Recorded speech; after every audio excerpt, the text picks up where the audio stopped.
Good afternoon, President of the IPU. Good afternoon, colleagues. I come with a heavy heart from Nigeria, but first I'd like to apologize to Honorable Kafila Ogbara. I am not here to bring shame to our country. I'm here to seek help for the women of Nigeria. Again, my name is Senator Natasha Don.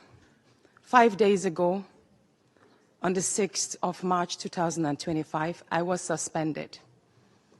As a senator, I was suspended illegally because I submitted a petition of sexual harassment against the President of the Nigerian Senate, Senator Godswill Akpabio.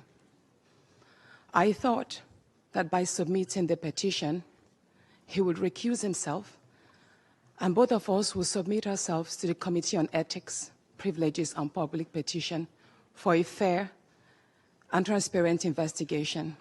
But unfortunately, I was silenced and I was suspended. I was suspended for 6 months, amongst many other stringent conditions, such as taking away my security,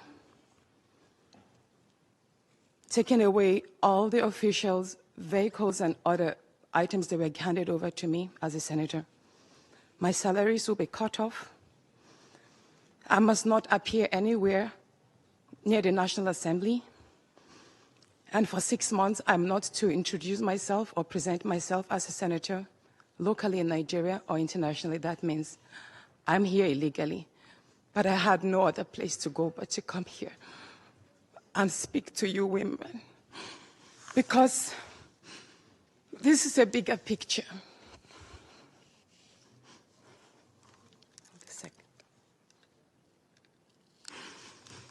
This is a bigger picture. It depicts the crisis of women political representation. My suspension is not just about me. It's about the systemic exclusion of women from political leadership in Nigeria. Women make up 3.6% of political offices, and in the Senate, it's just 2.8. We have 109 men, and only 4 of us are women. So right now, it's 108 with only 3 women. This is a clear case of political victimization, punishment for speaking out against impunity, corruption, and gender-based violence. The United Nations Declaration 48/104 declares sexual harassment as a form of gender violence. The Senate's actions are an assault on democracy. I was elected by my constituents to represent them. Yet a few powerful men have unilaterally decided to silence their voices by suspending me for 6 months. My call for an open and transparent investigation into harassment allegations have been met with hostility instead of accountability. If a female senator can be treated this way in the full view of the world, imagine what ordinary Nigerian women will go through every day in workplaces, in universities, and other aspects of our society. A culture of harassment and silencing must end. And this is not just a Nigerian issue. It is a global one. Women in politics, media, and businesses face threats, intimidation, and violence for simply demanding fairness.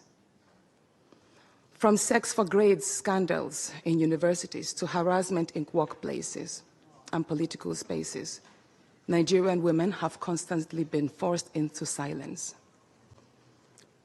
We need stronger legal protections and a zero culture tolerance for gender-based discrimination and intimidation. My call to the international community is such that the world must not stay silent as democracy and women's rights are rolled back in Nigeria.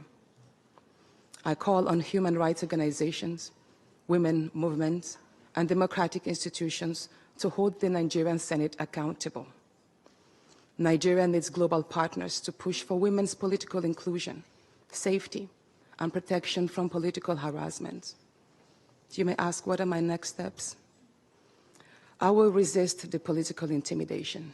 In the past few days, a number of my colleagues, my male colleagues, have reached out to me and said, Natasha, All you need to do is apologize and retract your statements. And I told them I am not going to apologize.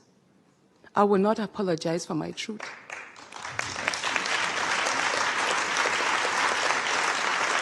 Thank you. Thank you. And I told them that I will stand the 6-month suspension, and the very first day I return, I will represent my petition on sexual harassment. And I will continue doing so until there is a fair and transparent investigation. I will fight. Thank you. I will fight this injustice and continue to represent my constituents, whether the Senate wants to hear me or not. I will work with women's group, civil society, and legal teams to ensure that this unconstitutional suspension is squashed. This is bigger than me. This is about ensuring that no other woman in politics or public office will ever be silenced again. Thank you so much.